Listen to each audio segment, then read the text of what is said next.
So what is the purpose of journaling? The purpose of journaling represents not the journaling itself, but it represents an action, a small action, a bite-sized attainable action that can be repeated regularly.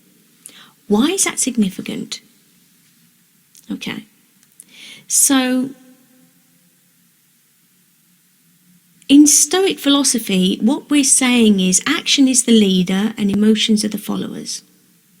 So we are not basing any action on how we feel at that time. We are not leading with emotion. I feel tired today, I won't. I feel happy today, I will. I feel energized today, I am motivated. Rather than placing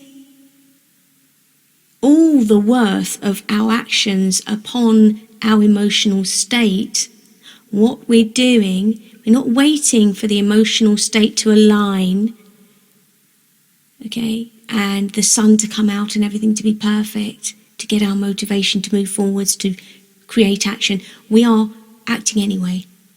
And this is what journaling represents, a small action, repeated. And that creates momentum. And this action can be relied upon. Every time we act, we are telling ourselves, we are telling our brain, I'm someone I can rely on. We're doing this for us. And we're doing this because we want to tell ourselves, you can rely on me. And it takes 5 minutes. And why do we need that? We need to know that we are our safe space. If we are chaotic, if we are led by emotion, our emotional state at any one given time, that leads to chaos, that leads to uncertainty. And why do we need to be stable? And these questions might seem obvious, but unless we speak them out loud, I've found in life, unless I speak things out loud and say them, they aren't obvious. It's important to say the obvious so that it is spoken, so that we have voiced it. So why is it important to be stable? Because we're preparing ourselves for battle. Battle every day. We are going out there and we are arming ourselves with stability to be able to, in this case, regarding Sam's question, deal with difficult people. And there will always be difficult people. We know that. So what is our armour when we go out to battle? Our armour is our action, our strength of mind that exists because we have taught ourselves we are someone we can rely upon. We take little action every day. The bigger the action, the harder it is to maintain. That's why this is small. This is small. Writing in our journals is a small thing we can do. It's the same with meditation. It's the same with anything that's repeated regularly. The more you repeat it, the more bricks you are laying, the stronger your foundation. So what am I saying here? I'm saying every time I do a live, I'm saying get your journal out. Okay? Because even if you're just looking at it during the live, you know, this is my action. I am committed to, if I'm going to do this, and I'm not just going to sit here and listen to Stephanie, I'm actually going to take part. What am I going to do? I'm going to make a concerted effort to change something. So this is part of the change, listening to the live, the lesson. And the second step is the action. I know now. I have the tools, I have the knowledge. So it is my job now, okay, to take action. So this is passive learning. Listening to me is passive learning. And that's really important for knowledge. Especially you can go back and listen to the lives, you can go back and see them and the recordings, or listen to the Female Stoic Podcast, and you can hear those to remind yourself. But the action is very small. And you don't need to remind yourself of that action because it's the same every day. And the reason I keep it small is so it's easy to repeat. And the reason it's easy to repeat is because repetition is the key to inner strength. Action before emotion. And if you repeat this habit over the next few months, you'll become a different person. You'll become a stronger person because your actions have dictated your behaviour. And you are now, a month later, saying, I've proven to myself that I can rely on myself to keep that target, to stick to that every single day, to create stability in my life. That sounds, on the outside looking in, ridiculous. What? If I write a few lines every day, I've created stability and I'm a different person. But that's the craziness of it. When you are rewiring your brain, it only takes small reaction repeated regularly to do that. It doesn't need to be pomp and circumstance. You don't need to arrive in the carriage. The feathers on the horse's head, the head's held high. Oh, goodness me. Have you been listening to Black Beauty? How awful. We don't need to do that. What we need to do is we need to repeat small actions consistently, continually. We are forcing ourselves to do it until it becomes second nature. And it's these small unseen efforts that are rewiring our brain. It's a cumulative evidence we are giving it. I am proving to myself. Now, if we go back to the question where we are considering Sam's question, how do I deal with difficult people? There are people around me who are reactive. Everything's a problem. Every time something comes up, I feel that I have to deal with it because no one else seems capable to deal with it. And as soon as I've dealt with one problem, there's another problem. And I don't really want to be the person who sits by and just lets everything go over me because I'm in a position of responsibility. I'm a mother, I'm a sister, I'm a daughter, husband, a wife, whatever. But what we're doing is we're saying, okay, well, we're going to have to remove this. It's a cognitive bias, which means we get used to seeing this person as a problem. So what am I saying here? I'm saying that actually, believe it or not, we have to reframe the way we see them rather than what they're doing, because they're going to keep doing that. There's nothing we can do to stop them doing that. The only person that can stop them being reactive is themselves. We don't really want to be preachy. Did you know if you were less reactive, because that's going to get their back up? If you genuinely care about this person and you do want to reframe what they're doing for their own benefit, use the word we, don't use the word you. So don't say you do this, you do that, because that puts them on the defence. Okay, it sounds antagonistic. So you just say we. We should try doing this, we should try doing that. So you can offer advice. I'm not saying don't offer advice. What I'm saying is we need to reframe the way we see the people who are difficult.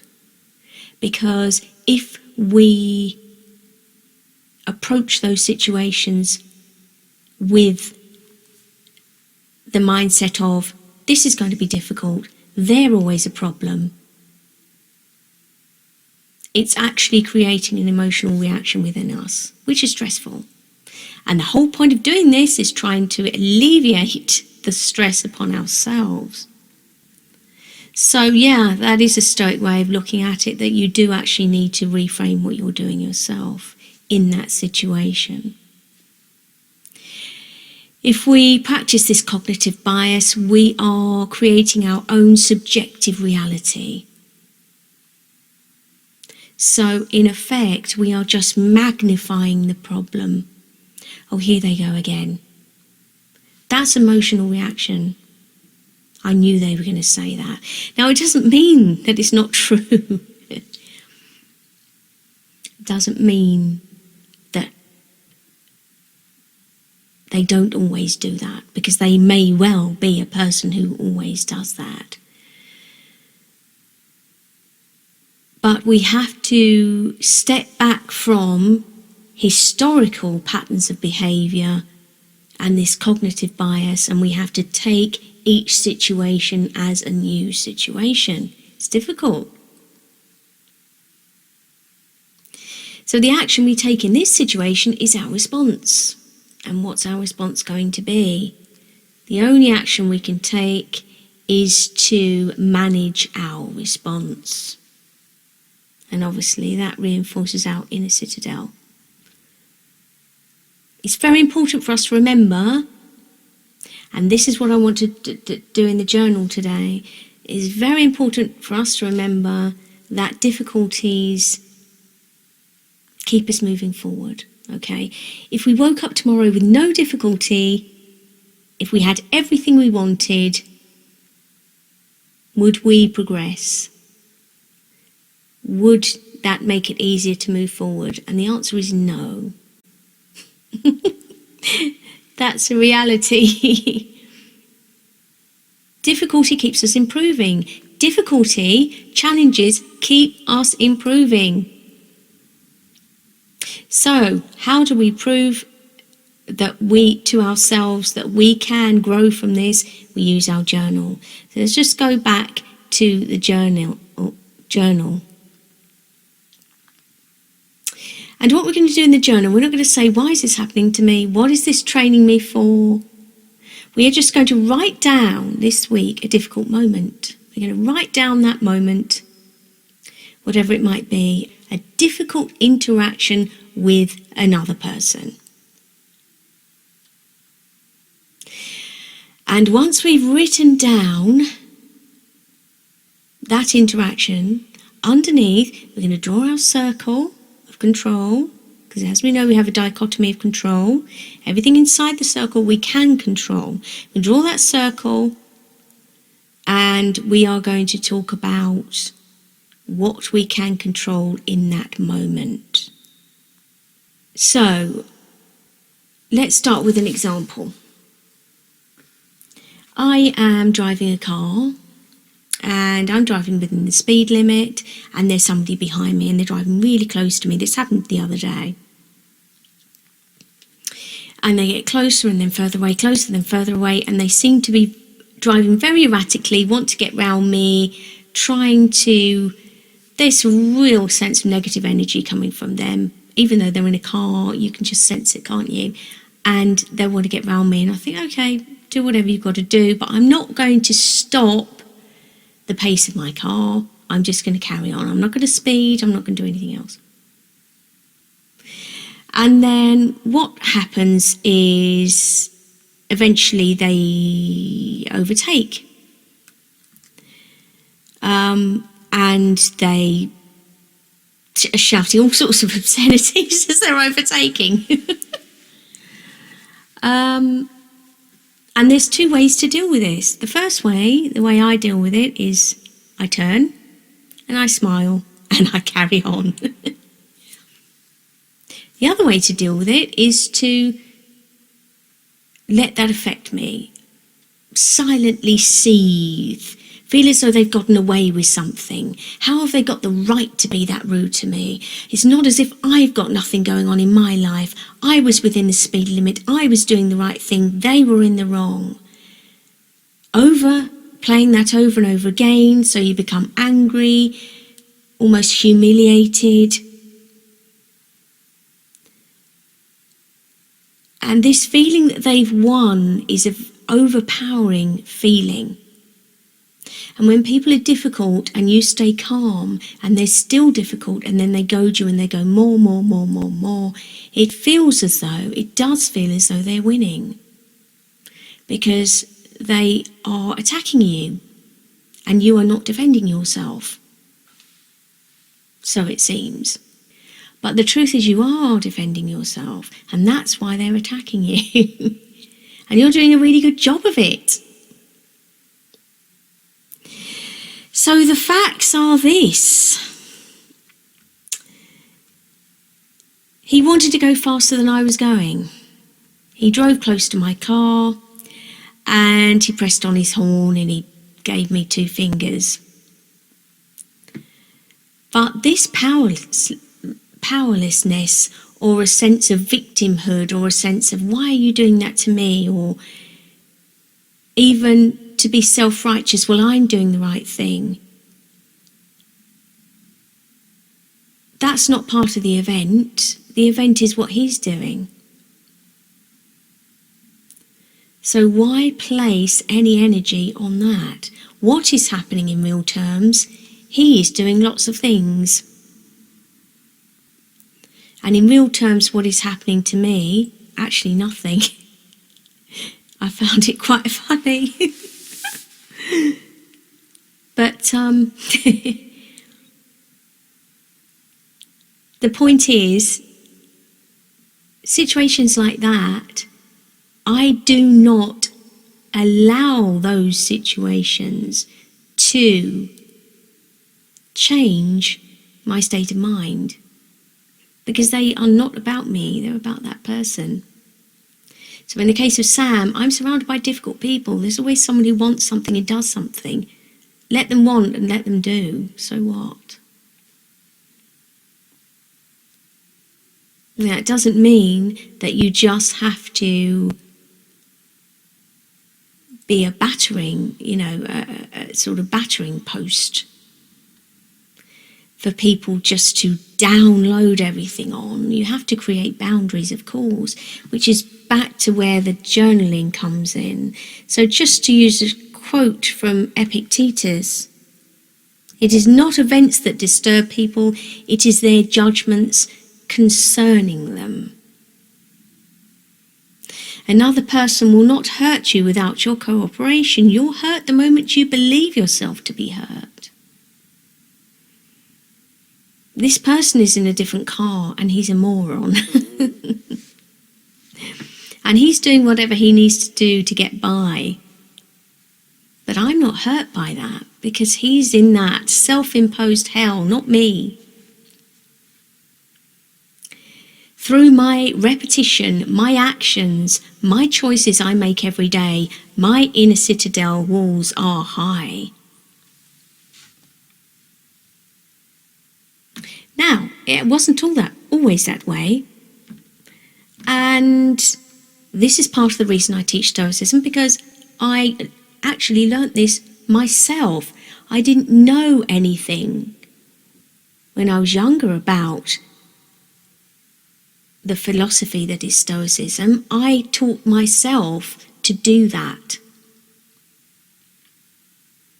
to remain calm and maintain a sense of composure, because I realised that as an empathetic person, there are a lot of people taking advantage of that and abusing the situation, and that was slowly but surely eating away at me. So I realise I'm going to have to do something about this, and especially if they're people close to you, especially if they're family members or parents, or you owe it to yourself to protect yourself, because otherwise, essentially, you're dying inside. You are, and then you want to self-destruct. So, small actions. Now, the actions I took originally when I was in my teenage years were just to distance myself, just to escape, until I could work out what to do in the situation, which was not react, stay calm, and try and deal with it by detaching myself and going away and working out what was happening, by giving myself space. And this is the power of the pause, right? So somebody is being reactive and they're saying, I've got this problem, which is what's happening to Sam. Can you help me? What are you going to do? Everything's always going wrong for me. Can you help me, Steph? And what I learnt is, and what Stoicism teaches, is the power is in the pause. You create a pause before answering. maybe 1, 2, 3 seconds. You give yourself time to think. And what that's doing is telling you, I'm in control. So that is a repeated action. Just like the journaling, it's a repeated action. And that's telling them she can't be easily manipulated. She's in control. So we're going to go back to the journal now because I've hopped around a bit there. And in our journal, we've drawn this circle, we've written down, or we will write down something, a difficult moment with someone that we experienced this week. And within that circle, we will then write down what we can do about that. And that will not involve reactivity. Okay? So once we've written down how we responded to that, on the outside of the circle, we're going to write down all the facts about what actually happened. So, I'm in this car, I'm driving along, somebody's up my bumper, and a reactive me would say, oh, they're going to knock into me any minute. This is really stressful. They're going to create an accident. But what actually happened in reality was they were doing these things. So all the things they were doing are right outside the circle. They were driving too fast. They were driving dangerously. They were obviously annoyed. They were being rude. They were attempting to bully me. They were frustrated. They were angry. All those things. Then in the inside, I write how I deal with that. And the sort of words we are looking for to remind ourselves how to deal with that. Now, it might not have happened that you did deal with it that way. You might have been reactive and it might have all gone to pot. That doesn't matter. You write that down. But in your circle, I want you to write down, in an ideal situation, how you would have dealt with that. Stay calm. The power is in the pause. Remember, I'm in control. This is nothing to do with me. This is not a reflection of my inner state of mind. I have no power over what this person decides to do, but I can protect my inner citadel.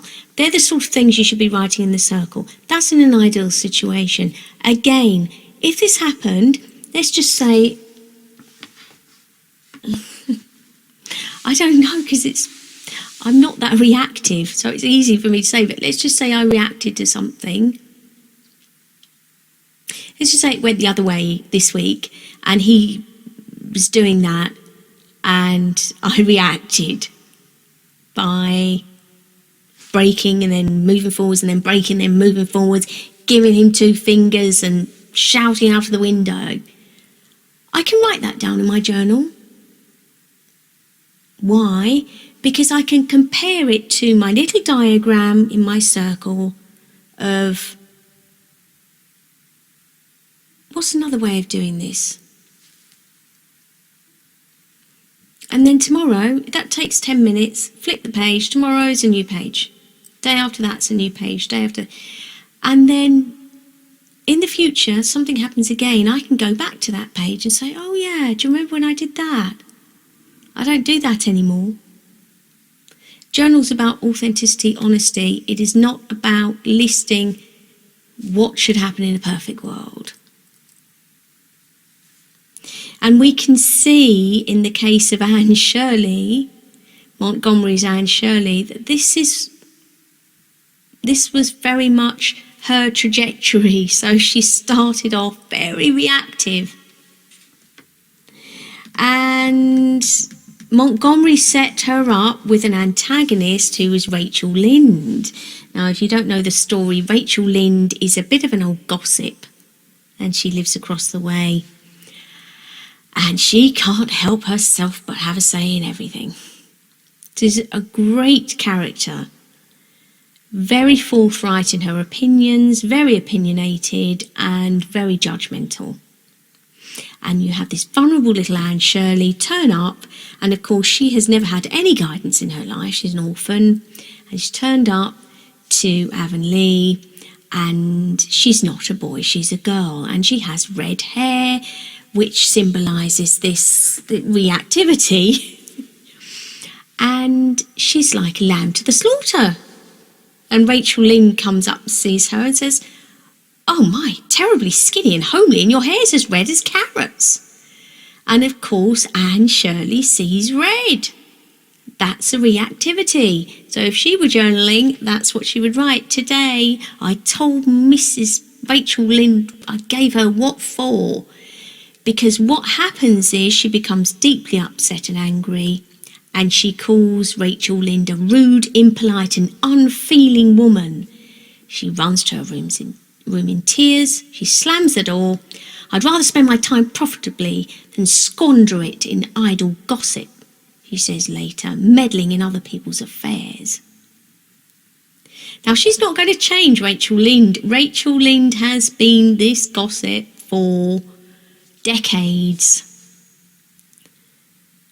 And what Anne has done as a little girl, she's about 12, 13, is she has let it affect her deeply, which of course we all do at that age. Rachel Lynde's temperament has not changed. It is the same. She goes home and she thinks the same things and she does the same things and she carries on as normal. Anne is up, down, devastated, destroyed momentarily, until she realises, very early on in the story, I don't have to mean my apology, I just have to say it. Because what's happened is she has had to learn very quickly, if I respond reactively to everything, I'm going to get kicked out of this opportunity and I am going to end up back in the orphanage. That's the message.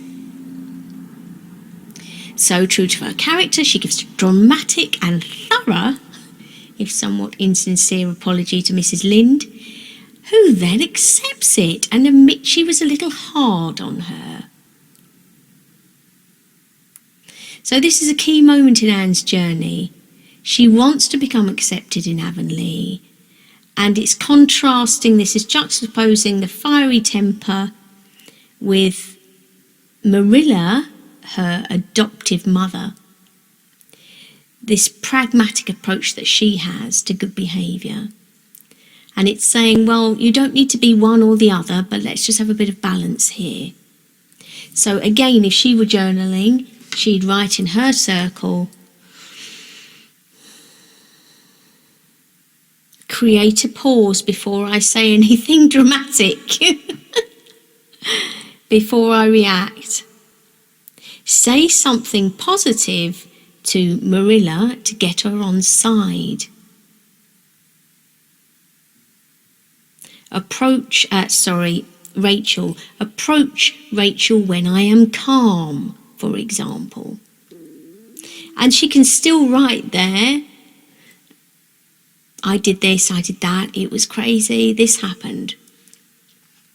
And then outside of the circle, she's going to put all the things that actually happened, the facts. Rachel Lynde said this, she said that. Not about emotions, just about the things that actually happened. And that gives clarity. And again, if we do that regularly, we gain clarity, and our brain gains clarity because it understands that I am giving myself the opportunity to work things out every day. And that's empowering. And that's what these lives are about, empowering ourselves. So it's easy to get tied into, in the case of Sam's question, it's easy to get tied into that reactivity because people can be very dominating. reactive people can be very persuasive and create a very big noise about something that we as Stoics actually find quite small. And because they are saying, this has challenged me so much, you've got to feel sympathy for me, they are emotionally tugging at us and pulling us in to their reality. But that's not our reality. It doesn't mean we're heartless, and it does not mean we're emotionless, and we're not suppressing any emotion. We are managing our response to their situation, and make no bones about it, it is their situation. And that's the point. Rachel Lynde lived as the character she was. It was her choice to be that character. That is her situation. She has created that. If she wants to be antagonistic, judgmental, that's her choice. She's chosen that. If she chooses to say to Anne, you are this, you are that, that's still an action that she's chosen to take. And over time, what happens is Ellen Montgomery documents the development of this child into young adult, who then becomes friendly towards Rachel, understands what she's dealing with, and practices an inner resolve around her, makes a decision. This person is always going to be a little bit antagonistic, so what am I going to do when I'm around her? How am I going to respond? What am I going to prepare myself for in those situations? And this is what this live today is about. It's about saying, rather than asking yourself, what can I do about these people? They always seem to, like moths to a flame, they're always coming and bringing their problems. The answer is you can't do anything about that. They'll keep coming. And the kinder and nicer you are, the more they come. It doesn't matter. Why doesn't it matter? Because essentially, that's their reactivity, that's their problem. It's our job to write down the facts on the outside, write down what we can control on the inside, and just understand it pragmatically. Doesn't mean from time to time we won't get drawn in. Of course we will. If some family member comes to you and says, I'm sick, I've just been to the hospital and someone's told me I'm sick and this is terrible. Yeah, we're going to feel something about that. Of course we are. Okay, and after that initial sympathy, we have to say, right, it's time to go back to the routine. It's time to put order to the chaos. Get our journal out.